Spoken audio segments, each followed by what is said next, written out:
Hola, soy Ana María Díaz Granados y hoy estoy con María Paula Camacho. María Paula es publicista, máster en protocolo y relaciones públicas y es la creadora de La Etiquette, una comunidad que todos los días está aprendiendo sobre el arte de saber estar. María Paula es experta en personal branding y hoy vamos a estar hablando de cómo crear experiencias. Pues María Paula, bienvenida y gracias por Hola, aceptar esta Ani. invitación. No, muchas gracias a ti, qué súper introducción. Muchas gracias. No, pues bueno, entonces hablemos hoy de experiencias. Ujú. Hace un par de semanas asistí a un webinar tuyo sobre las experiencias y realmente me encantó y por eso pues decidí invitarte. Eh, Cuéntame un poquito qué significa crear experiencias para las marcas, por qué es importante hoy en día. Súper, bueno, gracias por haber estado en mi webinar. Siento que estas al final terminan siendo muy buenas plataformas para aprender y obtener nuevo conocimiento. Cuando hablamos de experiencias, hablamos como de estas vivencias que al final logramos recibir de parte de cualquier tipo de marca, ya sea marca personal o marca corporativa. Y cuando estamos hablando sobre estas experiencias y cómo se desarrollan, hablamos sobre lograr como contactar a nuestro público objetivo de tal forma que logre tocar como esas percepciones y al final lograr que las personas sientan un poco más. Si les estoy vendiendo, por ejemplo, zapatos, no es solamente, mira, compra el zapato en tal link, sino ir un poco más allá y hacer que todo el proceso de compra, por ejemplo, para esa persona sea toda una experiencia. O sea que esto digamos para una marca corporativa y qué sucede en este caso, por ejemplo, con las marcas personales. Bueno, en las marcas personales funciona un poco igual. Al final, cuando estamos conociendo a una persona, todo lo que percibimos de ella aporta esa construcción del imaginario y toda esa construcción al final me está dando una experiencia. Con las marcas personales, de hecho, es un poco más fácil en el sentido en el que uno siempre que interactúa con una persona va a recibir como esa humanización de la marca, que es al final lo que uno está esperando en una marca corporativa. Entonces, el simple hecho de tener como esa interacción lleva a que haya una experiencia placentera o una experiencia negativa, que eso también puede pasar. Yo puedo conocer a una persona en, no sé, para contratarla porque estoy buscando una psicóloga, por ejemplo, y puede que todo lo que pase dentro de la forma en la que ella me aborde, cómo me habla, cómo está vestida, cómo es su comunicación, puede que algo dentro de ella al final a mí no me termine casando y mi experiencia termine siendo negativa, por ejemplo. Entonces yo comencé a decir, no, esta mujer no me gusta y al final no se genere esa venta de la que yo tanto hablo cuando hablamos sobre marca personal. Ujú.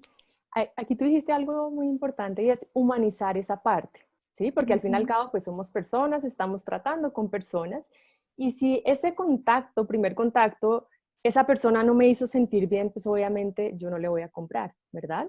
Uh-huh. Uh-huh, tal cual. De hecho, todas las marcas hoy en día lo que buscan es esa humanización. Siento que a partir de todo este uso excesivo de pantallas, hay una parte donde las marcas se quedan un poco cortas en el ejemplo que ponía ahorita sobre los zapatos y solamente están mostrando el zapato, el zapato, el zapato Claro. y muchas veces olvidan mostrar como qué pasa detrás, realmente quiénes están trabajando en ello, por qué los materiales, no sé, hay muchas formas de humanizar una marca, pero sí siento que hoy en día esa es la clave para lograr conectar y para que al final la experiencia vaya también más ligada a que uno logre sentir como amor por esa marca y de ahí se dé la fidelización y un montón de cosas más. María Paula, ¿cuáles serían esas claves o esos trucos para crear una gran experiencia para los clientes? Bueno, siento que lo primero sería definir cuál es el propósito de tu marca, marca personal, Sí. marca corporativa, para hacia dónde vamos. Y una vez uno tenga muy claro ese propósito, comenzar a pensar de forma estratégica. Si yo quiero lograr posicionarme como líder en LinkedIn, por ejemplo, uso un poco tu Ujú. caso en temas de marca personal, pero enfocada en ese nicho, Sí. entonces ojo, porque ese desarrollo va a tener que ser estratégico en el sentido de que tengo que analizar cómo yo puedo adaptar el servicio que yo doy para que se convierta en una experiencia. Esto visto no solamente desde este propósito que es del que estábamos hablando, sino también al final, ¿cómo voy a hacer para llegar ahí? Y entramos a hablar un poco sobre esas metas que al final terminan siendo como las detonantes, ese paso a paso que voy a hacer para llegar a ser ese referente, por ejemplo. Estas metas son al final las que me van a llevar a identificar cuál puede ser mi estrategia. Entonces, si yo determino, no voy a comenzar a hacer webinars, por ejemplo, entonces dentro de ese paso a paso voy a comenzar a hacer como esa aplicabilidad de qué puedo ofrecerle a mi cliente. Hay que tener en cuenta cuál es mi público objetivo, hay que tener en cuenta cómo le voy a comunicar, qué quiero que sienta cuando yo esté desarrollando esa experiencia, qué percepción quiero abordar. Y ahí entra otra cosa muy importante, y es que uno siempre debe intentar evocar y tocar los 5 sentidos, no solamente quedarse, por ejemplo, en que se vea muy lindo mi fondo, ay, perdón, en que se vea muy lindo mi fondo, sino también tocar en que la percepción del resto de cosas vayan en continuidad. Si yo veo una persona y veo que se ve como sucia, que huele feo, que tal vez no me comunica algo positivo, probablemente mi experiencia vaya a estar ligado a eso, y lo mismo funciona con todo. Entonces, ojo con la percepción y con las experiencias, porque al final sí están ligadas mucho en esa construcción del imaginario del que hablábamos en un principio. Me gusta mucho eso que dices de los 5 sentidos. ¿Nos podrías compartir un ejemplo de alguna marca que sea ese buen ejemplo que haga uso de esos 5 sentidos para sus clientes? Bueno, siento que aquí entro a tocar otro tema, y es la omnicanalidad. Y es que cuando una marca logra ser omnicanal, quiere decir que logro contactar a mi cliente desde varios puntos de vista. Vuelvo al ejemplo de los zapatos. Si las personas me compran por internet, por ejemplo, pero después yo las contacto para tener una buena postventa, pero después pueden venir a mi tienda para que yo les arregle los zapatos y ya están mal, supongamos. Estoy abordando como varios canales de comunicación y de contacto. Entonces, cuando yo logro eso dentro del servicio o producto que yo estoy ofreciendo, voy a lograr contactarlos correctamente, porque, por ejemplo, si estamos hablando con un servicio que es solamente online, ¿cómo voy a lograr el tema del tacto, por ejemplo? Entonces, si ahí tiene que haber una fusión entre cómo voy a configurar esto para que al final, supongamos abordando tu caso del tema de LinkedIn, tiene que haber un punto donde logres como esa humanización y se llegue al tacto, porque si yo al final solamente estoy desde aquí, va a quedar como esa patica coja dentro de los 5 sentidos. Entonces, muy importante la parte visual, la parte olfativa, importantísima. De hecho, hay una rama del marketing que se llama marketing olfativo, porque hay muchos estudios que dicen que el olfato es como el primer detonante de la memoria. Entonces, cuando uno huele cualquier cosa que ya ha estado configurada, pero algo ha habido alguna vivencia, uno, ay, esto huele a la casa de mi abuelita, la casa de mi prima, la casa de mi tía, y eso hace como esa recordación que al final es lo que uno siempre busca para generar un buen top of mind. Por ejemplo, tacto, ya hablamos sobre el tacto, hablamos sobre el olfato, hablamos sobre el gusto.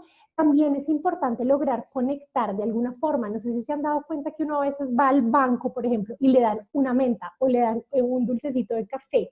Eso, aunque no tiene nada que ver con la línea de negocio, al final sí genera una sensación. Y una vez va a lugares como las menticas que siempre dan, por ejemplo. Entonces, ahí aboco el gusto. Obviamente, si tengo un emprendimiento que sea de alimentos, pues este será uno de los más importantes, obvio.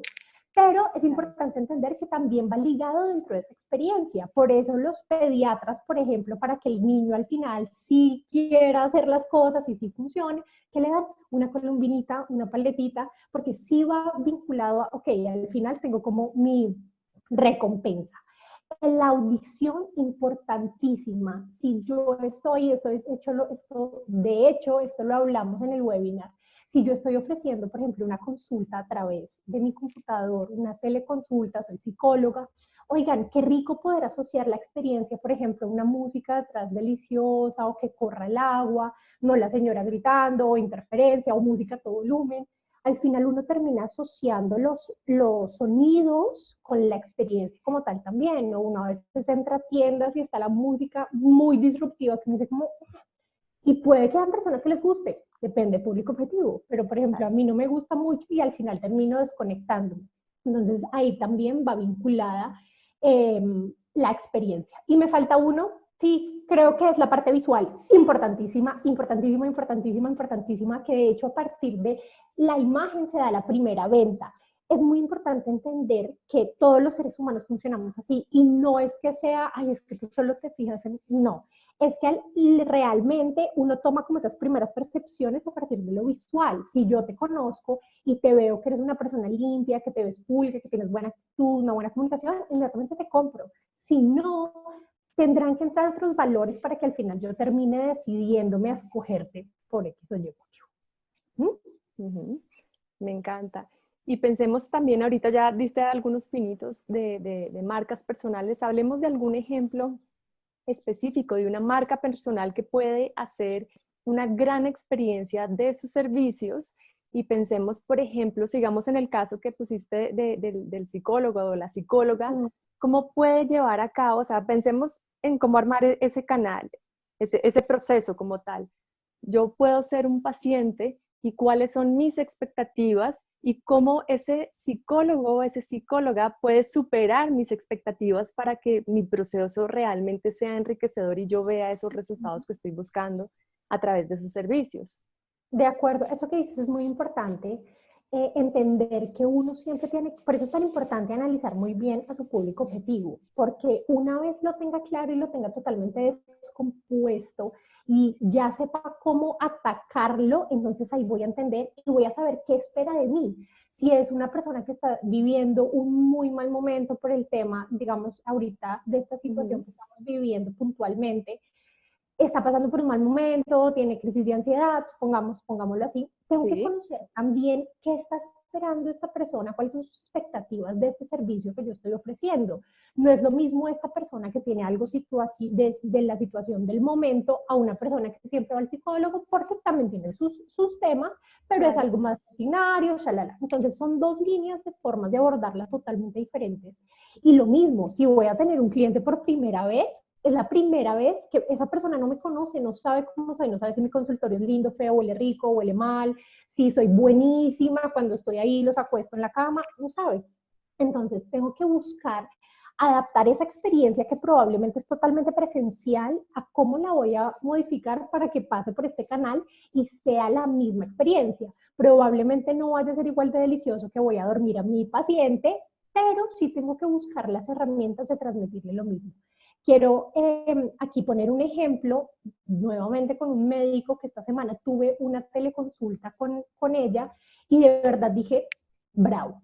Me estuvo contactando como 2 días antes enviándome recordatorio, 1 hora antes me envió el link de Zoom con todo perfecto, me hicieron llenar un formulario, o sea, todo estaba tan organizado que claro, mi percepción fue buenísimo, no fue simplemente el médico allá al otro lado con el celular así que se le caía, no, había una preparación detrás, me pidió que tuviese cierto tipo de cosas listas, que me tomaran la temperatura, que hicieran, que ese tipo de cosas inmediatamente lo trasladan a uno, ok, si estoy teniendo una experiencia con el médico y no simplemente le estoy pagando para que me mire y me diga, sí, ya es esto o hasta el cosa.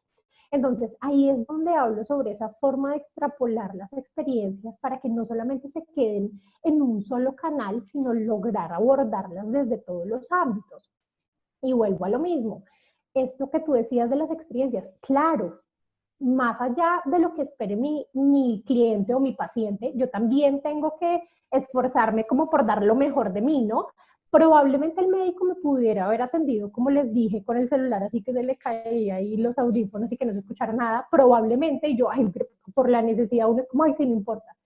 Pero ahí está el diferencial entre tener una marca que al final genere una recompra, que yo diga, sí, quiero seguir con ella, me encantó, me fascinó, me atendió divino, súper organizada, seguí con ella, voy a la fija, o el doctor que fue simplemente del momento. Además, María Pau, ahí dices un reto muy interesante que, por ejemplo, en el caso de los médicos tienen, y es que están teniendo una migración de sus servicios a toda la parte virtual. Y en ese sentido también hay otros elementos, aparte de los que ya dices, y es, por ejemplo, el manejo del tiempo, el manejo de las herramientas, de preparar al paciente para que el paciente sienta que el servicio que tradicionalmente iba para que le hicieran su consulta médica, tiene casi ese mismo resultado. Obviamente siempre van a existir unos retos, ¿sí? Pero uno puede decir, uy, sí, a pesar de que tenía un paradigma de lo que podía llegar a ser, creo que sí cumplió y superó esas expectativas con lo que tú dices, el que te hayan pedido llenar el formulario, que te hayan dicho, tenga entonces, no sé, el termómetro a la mano y no uno en plena consulta, un segundo, ya vengo, voy al Sí, baño, entonces exacto, busco el... exacto. Me, me, Totalmente, me encanta totalmente. eso, Y aparte, discúlpame que te interrumpa, ¿sí? pero me acordé de una cosa muy importante. Y es que uno a veces se queda corto en el sentido de diseñar sus experiencias porque cree que, ay, no importa, nadie se da cuenta de esas cosas. Y uno sí se da cuenta de esas cosas. Puede que no las haga totalmente consciente, como yo, por ejemplo, que obviamente me... Pero puede que las personas comunes igual se den cuenta de esas cosas, no lo racionalicen como el tipo hizo esto, pero Claro. dentro de su percepción sí está eso. Y eso es lo que lleva a que al final se posicione diferente. Entonces, y en ese caso de los médicos, hay pequeños detalles que a veces no son tan evidentes y en el tema virtual sí se vuelven un poco más evidentes. Por ejemplo, lo que es el tema de la puntualidad y el uso del tiempo. Un médico posiblemente se tenga que tomar más tiempo con un paciente y no tiene, por ejemplo, la sala de espera con la asistente que le pueda decir al paciente, mire, el doctor está demorado, no hay esa facilidad porque además el médico está atendiendo. Entonces, por ejemplo, ¿qué opciones tendría el médico para decirle al paciente, mira, me estoy demorando 5 minutos más? Y también cómo manejo con el paciente que tengo, por su respeto, decirle, mira, en este momento voy a parar, tengo que mandar este mensaje porque hay una persona esperándome. Sí, muy buena pregunta. Yo siento que ahí conecto un poco con el hecho de pensar en todo, no dejar nada al azar. ¿Qué pasa en el caso de, y si en este momento me llaman porque hubo una emergencia, qué voy a hacer, cómo lo voy a abordar, cómo lo voy a manejar, qué le voy a decir a mi paciente, etcétera, etcétera, etcétera? En este caso, lo que habría que tener sí es un apoyo de la persona que le ayuda a él, de su asistente, de su secretaria, para que sea quien un poco también organice esos tiempos. Pasa con los médicos, pero también hay otras profesiones en las cuales a veces se puede alargar esa cita, esa consulta, o hay personas que se sientan en la palabra y hablan y uno por dentro sufriendo porque Sí. ya es mi siguiente cliente. Entonces, hay dos cosas. O uno saber parar estas situaciones y perfecto, Ana, entonces para la próxima, y uno comienza como a cerrar, si, si puedo hacerlo, si no, si es una situación que realmente tengo que solucionar en el momento, puedo hacer dos cosas. Uno, disculpame un segundo, voy a enviar un mensaje a la persona que tengo ahora para poder dedicarte todo el tiempo de esa persona. De esa forma, esa persona entiende que realmente para mí es importante estar aquí, estoy presente y no estoy en el celular. Por favor, no estén en una videollamada, llámese la videollamada que sean, no solo paciente o cliente, y estén, ay, ¿en serio? No. Aparte uno se da cuenta, me ha pasado que estoy con personas y creen que uno no se da cuenta y están como, ¿sí? Se han puesto el celular aquí y digo, Sí. pero ¿cómo? O sea, me doy cuenta, gracias. ¿Qué hacer en esos casos? Porque uno también tiene que ser inteligente en esos casos, y perdón que me salga del tema, esto es un Sí, poco sí, del sí. saber estar, No, esto sirve. pero uno tiene que saber también manejar estas situaciones y a mí me pasa cuando veo que mi cliente está como, le digo, ¿quieres un segundo? Si Claro. quieres dejamos aquí para que puedas seguir solucionando tus cosas, no te preocupes. De hecho, intento ser como lo más empática posible y lo que pasa es que no, qué pena, ya, y vuelven a centrarse, pero sí hay que hacer como ese llamado de atención de los dos lados porque pues yo estoy dándote mi tiempo, pero tú también me lo estás dando a mí y tiene que haber como un gana y gana en ese sentido y un respeto por los dos. Bueno, me gusta todo eso que dices. Y ahorita que mencionaste el tema de omnicanal, omnicanal es justamente todos esos puntos de contacto que va a utilizar la marca para comunicarse con su cliente. Y hoy en día uno de esos canales muy utilizados es el WhatsApp, ¿sí? Entonces, si bien es un canal que acerca mucho al cliente, pero también se vuelve un tema en donde hay que dejar claro esos horarios para poder Sí, contestar, porque también hay personas, y esto también lo he visto, por ejemplo, y posiblemente tú también lo vivas con tus cuentas que tienes en Instagram, donde tienes un buen número de seguidores, que la gente espera que tú les contestes rápido, y si no les contestas rápido, o se molestan, o resulta que tú estabas durmiendo, o ya estabas en tu tiempo libre. Entonces también cómo manejar a nivel de comunicación esos horarios para contestarle de una forma oportuna a las personas? Bueno, es muy importante comenzar hablando por el respeto y que al final uno tiene que medio educar a su público en el sentido en el que como yo los voy a tratar, ellos me van a tratar. Si uno desde un principio no pone límites, las personas se lo van a saltar. Si yo puedo escribir a las 11 de la noche y la otra me responde a las 12, pues ¿qué voy a entender? Dentro de la comunicación ella me está dando la señal que está bien que lo escriba a las 11. Muchas veces las personas pelean y dicen, no, pero es que no respeta mis horarios y mi jefe no sé qué, y les digo, ok, tú le estás respondiendo, si le estás respondiendo, le estás dando la pauta de, ok, está bien que me escribas a esa hora. Entonces es muy importante como educar en ese sentido. Y si no puedo hablar, simplemente discúlpame, mañana a las 7 de la mañana te dé respuesta una vez revise los correos. Por ejemplo, eso es algo que me escriben mucho cuando se están inscribiendo a mis talleres y es, María Paula, en este momento no te preocupes, mañana miramos los correos y solucionamos, o aún no he dado respuesta a los correos, pues tranquila, mañana lo vemos. Pero sí es hacer que las personas entiendan que tampoco, a pesar de que es el WhatsApp, es una mensajería instantánea, no todo tiene que ser instantáneo ya ahora, porque tampoco eres la única persona que me está escribiendo. Entonces, si hay que dar una respuesta, sí, siempre, estos mensajes también que responden como a los 3 días, ¡ay, hola! También son incorrectos, hay que dar una respuesta, pero uno también tiene que entender que no va a ser de ya para allá. Es importante entenderlo y aprender a decir no o aprender a ponerle pausa a las personas también cuando están como, y no me das, y no me mandas, y me tienes que mandar, wow, pausa. Claro. Y creo que todo esto que estamos hablando ahorita, que evidentemente tiene mucha tela por cortar, tiene que ver con todo lo que tú también trabajas de el arte de saber estar. Cuéntanos un poquito sobre eso. Bueno, en realidad nos fuimos por el tema del saber estar, pero bueno, me alegra porque en realidad siento que es algo que todos deberíamos saber y en lo que todos deberíamos estudiar y especializarnos un poco, y es saber cómo manejar cualquier situación que se nos presente, es lograr estar en coherencia, no importa si estoy con la persona que nos ayuda en la casa a limpiar, o si estoy con el presidente de la compañía, o si estoy con mi suegra. En cualquiera de las 3 situaciones tenga un manejo perfecto, una buena comunicación, sea respetuoso, sea empático. Para mí saber estar es literalmente saber comportarse ante cualquier situación. Entonces siento que es un tema que abordo mucho también desde la marca, porque los buenos modales y las buenas costumbres al final son una de las cosas que más determinan también la venta. Hablábamos ahorita anteriormente de la imagen, por ejemplo, pero comportarse bien, una persona que te sepa saludar, una persona que sepa hablar, una persona que tú sientas que es educada, que es respetuosa, la tiene ganada.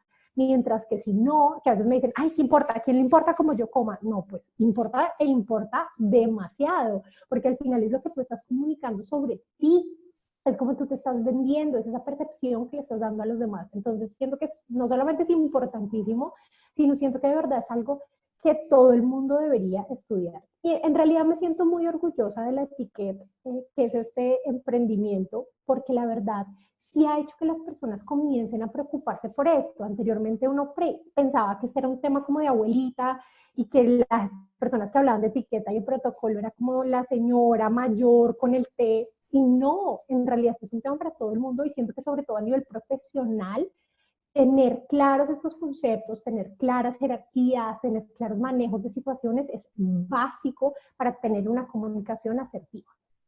Yo creo que eso es muy importante y no es como verlo de un tema de, ay, me van a criticar o me van a estar mirando de arriba abajo. No se trata de eso, se trata yo creo que más de un tema de generar empatía, de entender que estoy en un espacio donde voy a compartir con los demás y cómo poder respetar esos límites, ¿verdad?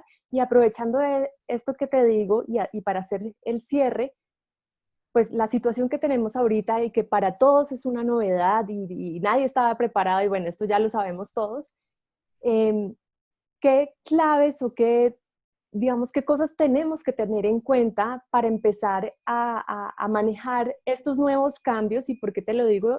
Tuve una cita, perdón, médica esta semana y obviamente tenía que asistir al consultorio y hay obviamente ya un proceso de bioseguridad, pero para mí fue un proceso de seguridad tan frío que fue un poquito eh, extraña la situación, por decirlo así. Entonces, ¿qué recomendaciones tenemos que tener el momento de pensar en crear esas experiencias, ya sea como marcas corporativas o como marcas personales, para romper un poco ese hielo que es extraño pues para todos. Entonces, ¿cómo podemos humanizar un poquito más ese proceso?